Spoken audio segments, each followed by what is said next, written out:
ketiga akan membahas materi mengenai sistem akuntansi pembelian dan utang. Kelompok 3 terdiri dari 5 orang. Yang pertama, saya sendiri Hikmah Musafira. Yang kedua, rekan saya Nestika Weria. Ketiga, Nurfitri Suci Maharani. Keempat, Ratih Novresia. Dan yang terakhir, Syadila Rahmadani. Sistem akuntansi pembelian dan utang.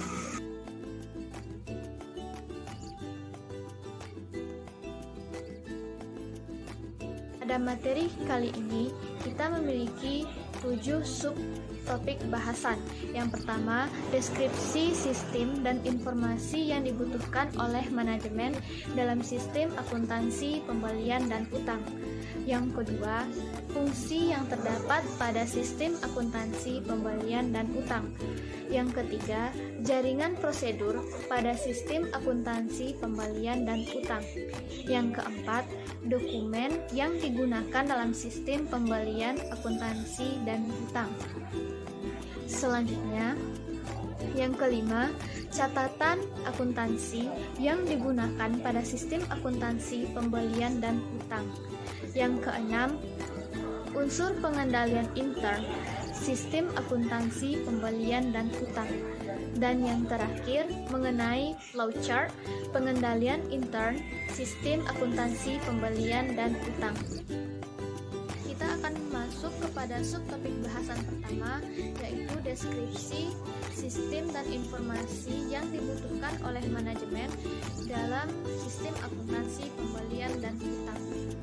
Sebelum kita masuk kepada pembahasan lebih lanjut, pertama sekali kita akan membahas mengenai deskripsi kegiatan pembelian dan utang.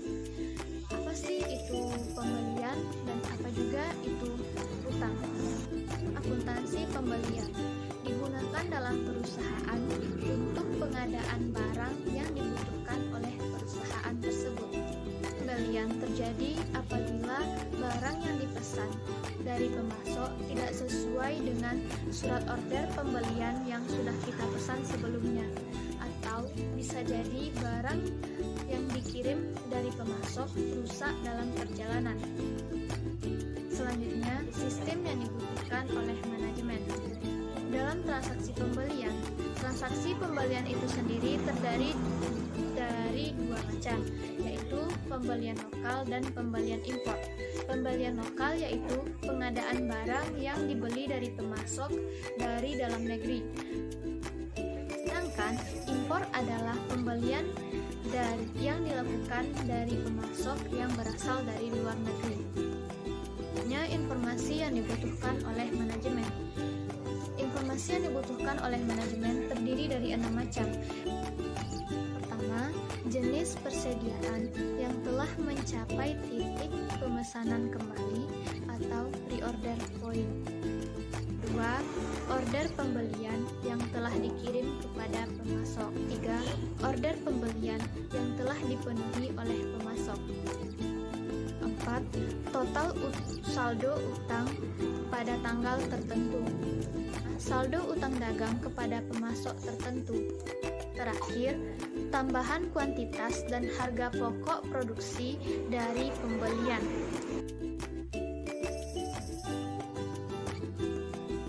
Kita masuk kepada subtopik bahasan yang kedua tentang fungsi dalam sistem akuntansi pembelian dan utang. Pertama, fungsi yang terdapat dalam sistem akuntansi pembelian.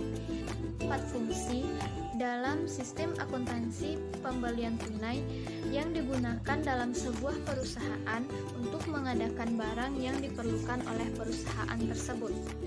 Sistem pembelian, fungsi gudang bertanggung jawab untuk mengajukan permintaan pembelian sesuai dengan posisi persediaan yang ada di gudang untuk menyimpan barang yang diterima oleh fungsi penerimaan.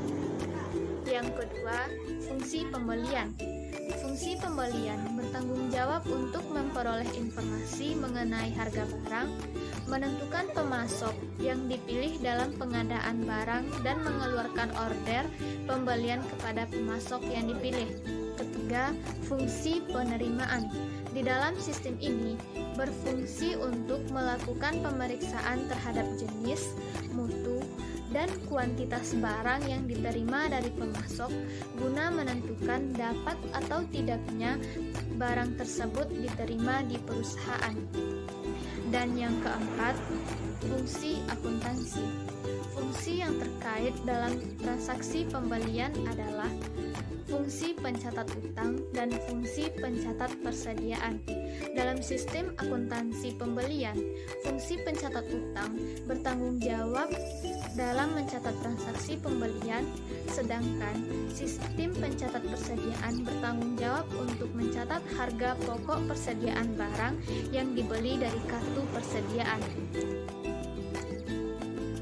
Selanjutnya, fungsi yang terdapat dalam sistem akuntansi utang. Pertama, fungsi gudang. Dalam sistem retur pembelian, fungsi ini bertanggung jawab untuk menyerahkan barang kepada fungsi pengirim seperti yang tercantum dalam tembusan memo debit yang diterima dari fungsi pembelian. Yang kedua, dalam sistem retur pembelian, fungsi ini bertanggung jawab untuk mengeluarkan memo debit untuk retur pembelian. Yang ketiga, fungsi pengiriman. Dalam sistem retur pembelian, fungsi ini bertanggung jawab untuk mengirimkan kembali barang kepada pemasok sesuai dengan perintah retur pembelian dalam memo debit yang diterima dari fungsi pembelian. Yang terakhir, fungsi akuntansi. Dalam sistem retur pembelian, fungsi ini bertanggung jawab untuk mencatat yang pertama, transaksi retur pembelian dalam jurnal retur pembelian atau jurnal umum. Yang kedua, berkurangnya harga pokok persediaan karena retur pembelian dalam kartu persediaan. Yang ketiga, berkurangnya utang yang timbul dari transaksi retur pembelian dalam arsip bukti kas keluar yang belum dibayar atau dalam kartu utang. Baiklah, saya Syadila Ramadhani. Saya akan menjelaskan tentang jaringan prosedur sistem akuntansi pembelian dan utang. Jaringan prosedur sistem akuntansi pembelian. Yang pertama adalah prosedur permintaan pembelian. Dalam prosedur ini, fungsi gudang mengajukan permintaan pembelian dalam formulir surat permintaan pembelian kepada fungsi pembelian. Selanjutnya adalah prosedur permintaan penawaran harga dan pemilihan pemasok. Dalam prosedur ini, fungsi pembelian mengirimkan surat permintaan penawaran harga kepada para pemasok untuk memperoleh informasi mengenai harga barang tersebut dan berbagai persyaratan pembelian yang lain untuk memungkinkan pemilihan pemasok yang akan ditunjuk sebagai pemasok barang yang diperlukan oleh perusahaan. Perusahaan seringkali menentukan jenjang wewenang dalam pemilihan pemasok, sehingga akuntansi pembelian dibagi menjadi 3. Yang pertama adalah akuntansi pembelian dengan pengadaan langsung, yang kedua adalah akuntansi pembelian dengan penunjukan langsung, dan yang ketiga adalah akuntansi pembelian dengan lelang. Selanjutnya, prosedur order pembelian. Dalam prosedur ini, fungsi pembelian mengirimkan surat order pembelian kepada pemasok yang telah dipilih dan memberitahukan kepada unit-unit organisasi lain dalam perusahaan seperti fungsi penerimaan, fungsi yang meminta barang, dan fungsi pencatatan utang mengenai order yang telah dikeluarkan oleh perusahaan. Selanjutnya, prosedur penerimaan barang. Dalam prosedur ini, fungsi penerimaan melakukan pemeriksaan mengenai jenis, kuantitas, dan mutu barang yang diterima dari pemasok, dan kemudian membuat laporan penerimaan barang untuk menyatakan penerimaan barang dari pemasok tersebut. Selanjutnya adalah prosedur pencatatan utang. Dalam prosedur ini, fungsi akuntansi memeriksa dokumen-dokumen yang berhubungan dengan pembelian dan menyelenggarakan pencatatan utang atau mengarsipkan dokumen sumber sebagai catatan utang. Yang terakhir adalah prosedur distribusi pembelian. Prosedur ini meliputi distribusi rekening yang didebit dari transaksi pembelian untuk kepentingan pembuatan laporan manajemen. Jaringan prosedur sistem akuntansi utang. Yang pertama adalah prosedur perintah retur pembelian. Retur pembelian terjadi atas perintah fungsi pembelian kepada fungsi pengiriman untuk mengirimkan kembali barang yang telah diterima oleh fungsi penerimaan kepada pemasok yang bersangkutan. Dokumen yang digunakan adalah memo debit. Selanjutnya, prosedur pengiriman barang. Dalam prosedur ini, fungsi pengiriman mengirimkan barang kepada pemasok sesuai dengan perintah retur pembelian yang tercantum di dalam memo debit dan membuat laporan pengiriman barang untuk transaksi retur pembelian tersebut. Yang terakhir adalah prosedur pencatatan utang. Dalam prosedur ini, fungsi akuntansi memeriksa dokumen-dokumen yang berhubungan dengan retur pembelian dan mencatat berkurangnya utang dalam kartu utang atau mengarsipkan dokumen memo debit sebagai pengurangnya utang. Baiklah, saya Rati Nofresia BP 1901072015 akan membahas tentang dokumen-dokumen yang digunakan dalam sistem akuntansi pembelian dan sistem akuntansi utang. Yang pertama kita bahas dokumen yang digunakan dalam sistem akuntansi pembelian, yaitu terdiri dari 6 dokumen. Yang pertama, surat permintaan pembelian. Yang kedua, surat permintaan penawaran harga. Yang ketiga, surat order pembelian. Yang keempat, laporan penerimaan barang. Yang kelima, surat perubahan order. Yang keenam, bukti kas keluar. Yang pertama, surat permintaan pembelian. Dokumen ini adalah formulir yang diisi oleh bagian gudang atau fungsi pemakai barang untuk meminta fungsi pembelian melakukan pembelian barang dengan jenis, jumlah, dan mutu seperti yang tersebut dalam surat permintaan. Jika surat order pembelian telah dibuat, fungsi pembelian kemudian mengisi informasi nama pemasok, harga, nomor order pembelian ke dalam surat permintaan pembelian berulang kali dan mengirim kembali dokumen tersebut ke fungsi gudang, lalu disimpan lagi sebagai lampiran kartu gudang. Yang kedua, surat permintaan penawaran harga. Dokumen ini digunakan untuk meminta penawaran harga bagi barang yang pengadaannya tidak bersifat berulang kali terjadi atau tidak repetitif, yang menyangkut jumlah pembelian rupiah yang besar. Yang ketiga, surat order pembelian. Dokumen ini digunakan untuk memesan barang kepada pemasok yang telah dipilih. Dokumen ini terdiri dari berbagai tembusan dan fungsi sebagai berikut. Yang pertama, surat order pembelian merupakan lembar pertama surat order pembelian yang dikirim kepada pemasok sebagai order resmi yang dikeluarkan perusahaan. Yang kedua, tembusan pengakuan oleh pemasok adalah tembusan yang dikirim kepada pemasok. Dimintakan tanda tangan dari pemasok tersebut dan dikirim kembali ke perusahaan sebagai bukti telah diterimanya dan disetujuinya order pembelian, serta kesanggupan pemasok memenuhi janji pengiriman barang tersebut. Yang ketiga, tembusan bagi unit permintaan barang. Tembusan ini dikirimkan kepada fungsi yang meminta pembelian bahwa barang yang diminta telah dipesan. Yang keempat, arsip tanggal permintaan adalah tembusan surat order pembelian ini disimpan oleh fungsi pembelian menurut tanggal penerima barang yang diharapkan sebagai dasar untuk mengadakan tindakan penyelidikan jika barang yang datang tidak datang pada yang telah ditetapkan. Yang kelima, arsip pemasok adalah tembusan surat order yang disimpan oleh fungsi pembelian menurut nama pemasok sebagai dasar untuk mencari informasi mengenai pemasok. Yang keenam, tembusan fungsi permintaan. Tembusan ini dikirim ke fungsi penerimaan sebagai otorisasi untuk menerima barang yang jenis, spesifikasi mutu, kualitas, dan pemasoknya seperti tercantum dalam dokumen tersebut. Yang ketujuh, tembusan fungsi akuntansi. Tembusan surat order ini dikirim ke fungsi akuntansi sebagai salah satu dasar untuk mencatat kewajiban yang timbul dari transaksi pembelian. Yang keempat, laporan penerimaan barang.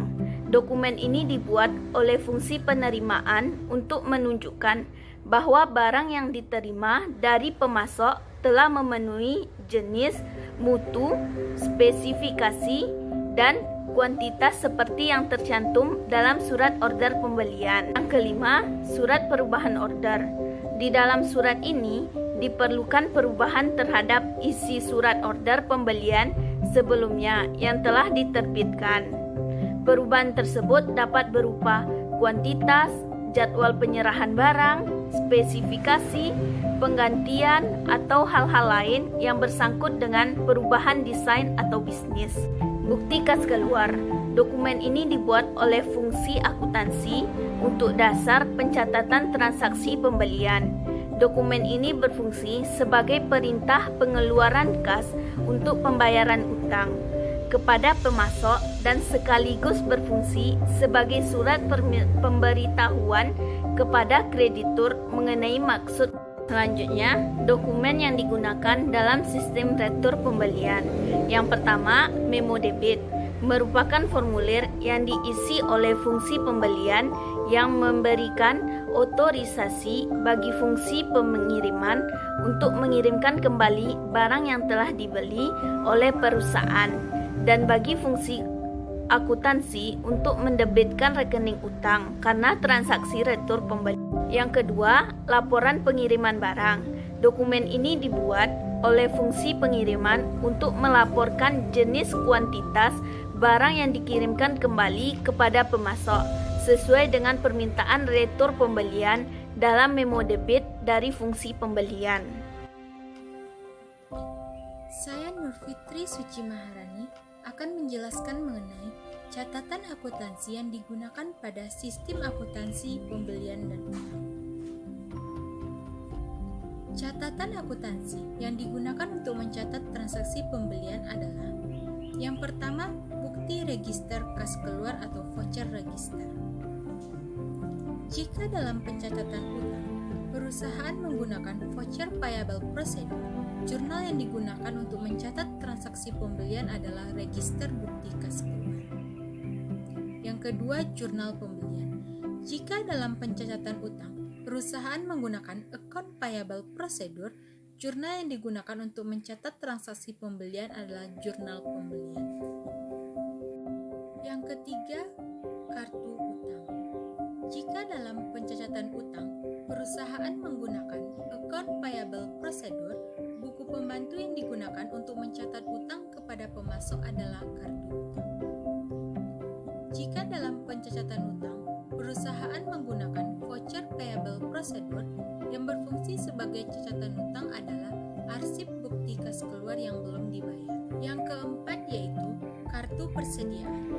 Dalam sistem akuntansi pembelian, kartu persediaan ini digunakan untuk mencatat harga pokok persediaan yang dibeli. Catatan akuntansi yang digunakan untuk mencatat transaksi retur pembelian. Yang pertama, jurnal retur pembelian atau jurnal umum. Jurnal retur pembelian digunakan untuk mencatat transaksi retur pembelian yang mengurangi jumlah persediaan dan utang dagang. Jika perusahaan tidak menggunakan jurnal khusus karena rendahnya frekuensi transaksi retur pembelian, maka perusahaan menggunakan jurnal umum untuk mencatat transaksi tersebut. Yang kedua, kartu persediaan.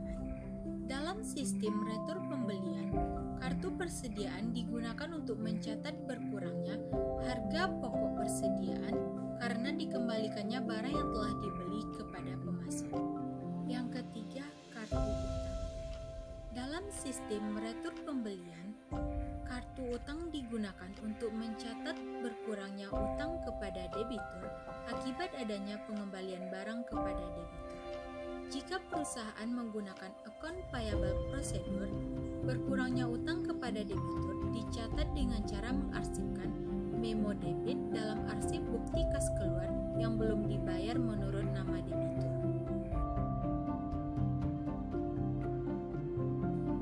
Catatan akuntansi yang digunakan dalam account payable procedure. Yang pertama, kartu utang. Kartu utang digunakan untuk mencatat mutasi dan saldo utang kepada tiap kreditur. Yang kedua, jurnal Jurnal pembelian digunakan untuk mencatat transaksi pembelian. Yang ketiga, jurnal pengeluaran kas. Jurnal pengeluaran kas digunakan untuk mencatat transaksi pembayaran utang atau pengeluaran kas lainnya. Catatan akuntansi yang digunakan dalam voucher payable procedure. Yang pertama, bukti register kas keluar. Yang kedua, register cek.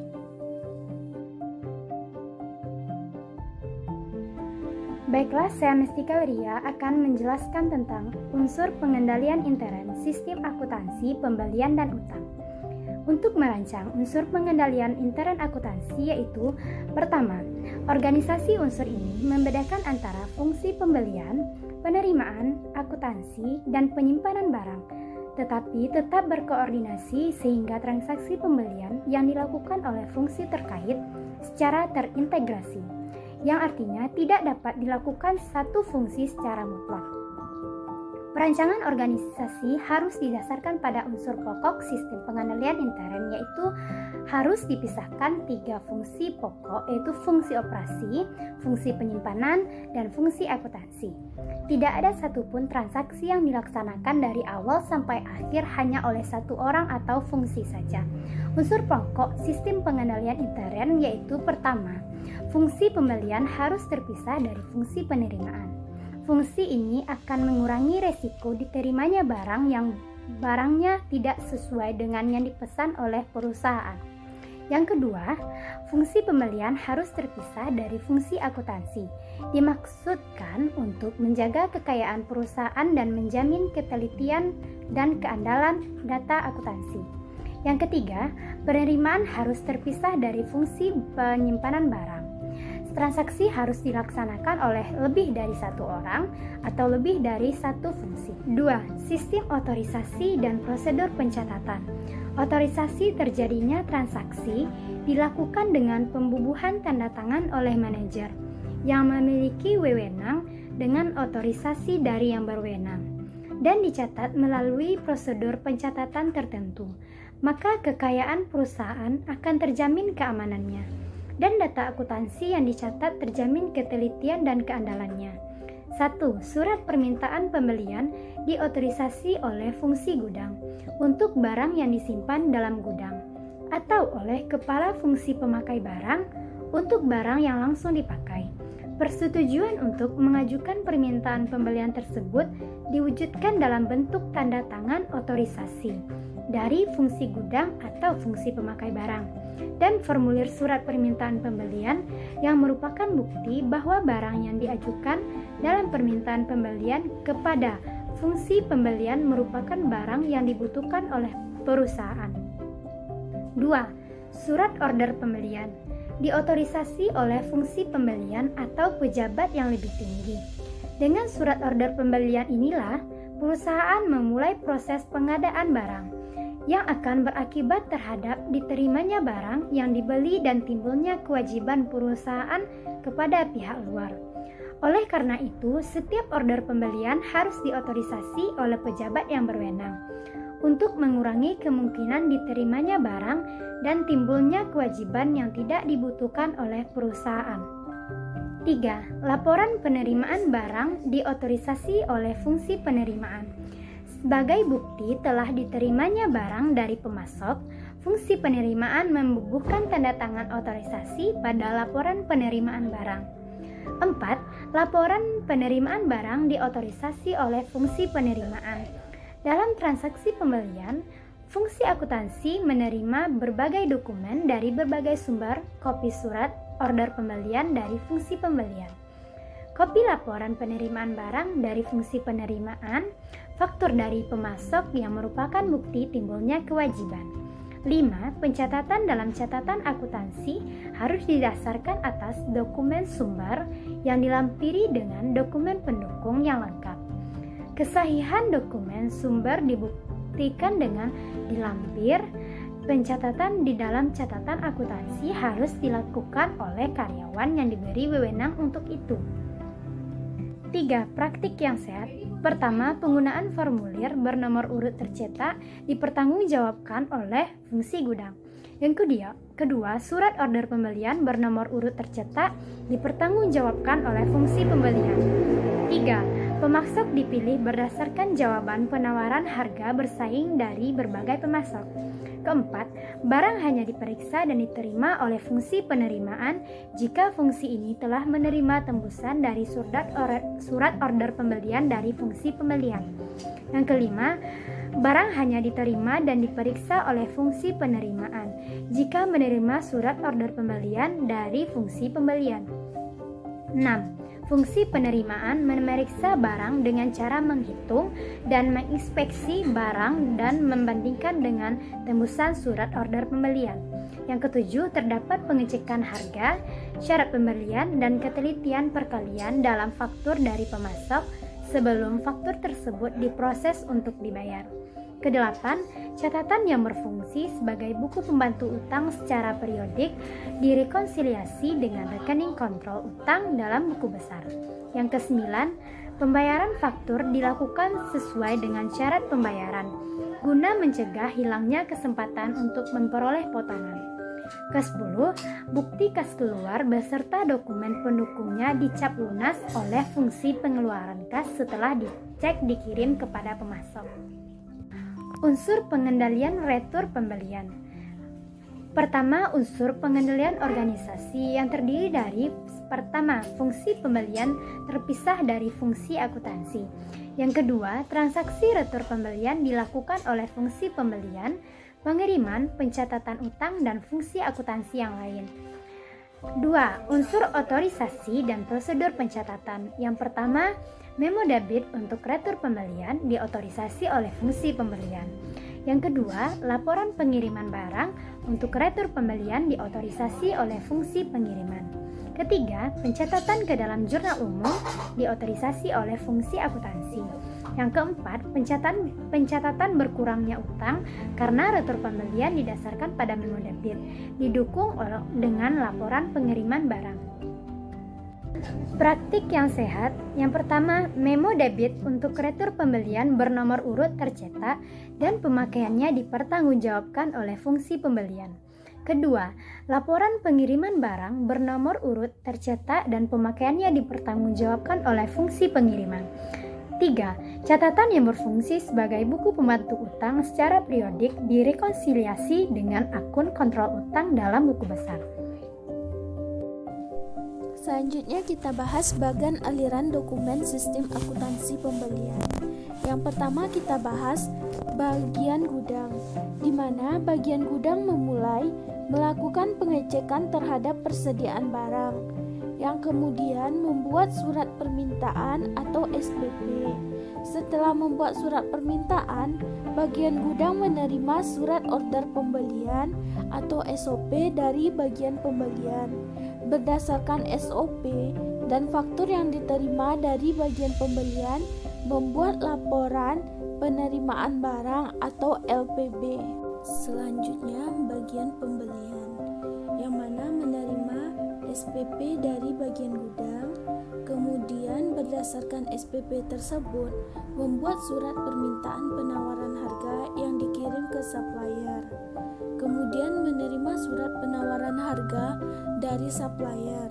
Berdasarkan surat penawaran harga, membuat surat daftar pembelian SDP yang dikirim ke pimpinan, menerima SDP yang telah di-ACC oleh pimpinan. Berdasarkan SDP ACC, membuat surat order pembelian, rangkapnya 4. Lembar pertama dikirim ke supplier, lembar kedua dikirim ke bagian keuangan, lembar ketiga dikirim ke bagian gudang, dan lembar keempat disimpan sebagai arsip.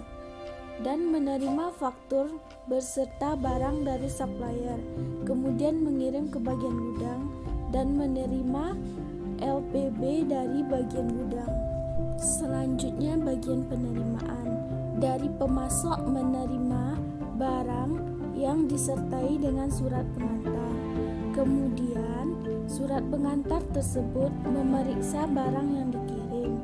Kemudian membuat laporan penerimaan barang. Setelah laporan penerimaan barang dibuat, bagian penerima kemudian membuat SOP yang dikirim ke bagian gudang bersama dengan barang. Kemudian bagian utang membuat SOP 3, LPB 3 dan faktur. Kemudian membandingkan faktur dari pemasok dengan SOP dan LPB. Yang kemudian bagian utang membuat bukti kas keluar. Setelah membuat bukti kas keluar, SOP, LPB dan faktur.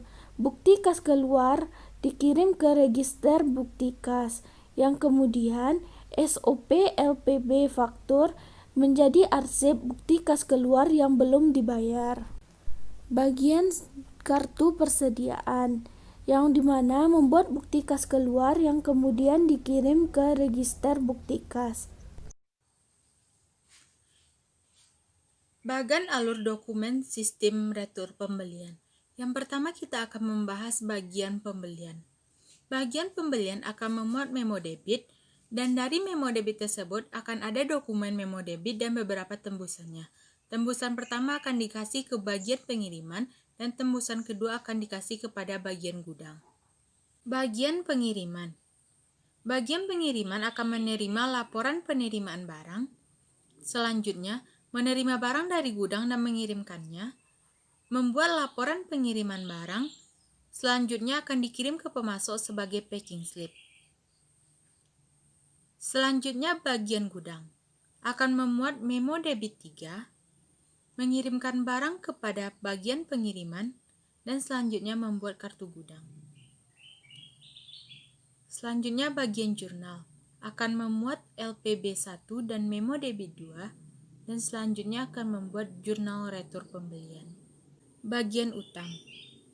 Bagian utang akan memuat memo debit dan surat pengantar, selanjutnya membandingkan kuantitas dalam LPB dan memo debit, selanjutnya dikirim ke pemasok.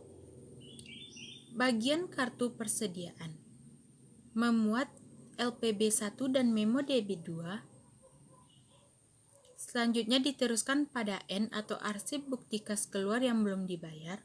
Selanjutnya LPB 1 dan memo debit 2 mengisi kartu harga pokok persediaan, dan selanjutnya LPB 1 dan memo debit 2 akan diteruskan ke kartu persediaan. 1. Metode cash basis. Untuk setiap faktur dari setiap pemasok diberi satu set voucher. Satu set voucher terdiri dari 3, dan on-time voucher prosedur dipecah lagi menjadi 2, yaitu dengan dasar tunai atau cash basis. Dalam prosedur ini, faktur yang diterima oleh fungsi akuntansi dari pemasok disimpan pada arsip sementara. Menurut tanggal jatuh temponya, pada saat jatuh tempo tersebut, fungsi akuntansi membuat bukti kas keluar dan mencatatnya pada jurnal pengeluaran kas. Dalam prosedur ini, tidak ada pencatatan utang yang belum diselenggarakan atau tidak dicatat secara formal.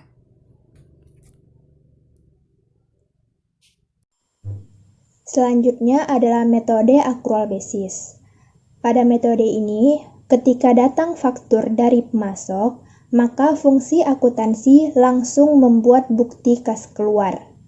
Apabila ada satu faktur, maka akan dibuatkan satu bukti kas keluar.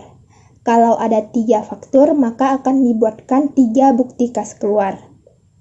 Lalu bukti kas keluar ini juga akan disimpan secara sementara. Apabila telah tiba tanggal jatuh tempo utang tersebut, maka fungsi akuntansi langsung mengeluarkan bukti kas keluar untuk diserahkan kepada kasir, supaya kasir bisa mengeluarkan cek, dan cek inilah yang akan diserahkan kepada pemasok sebagai pembayaran atas utang yang dimiliki oleh perusahaan.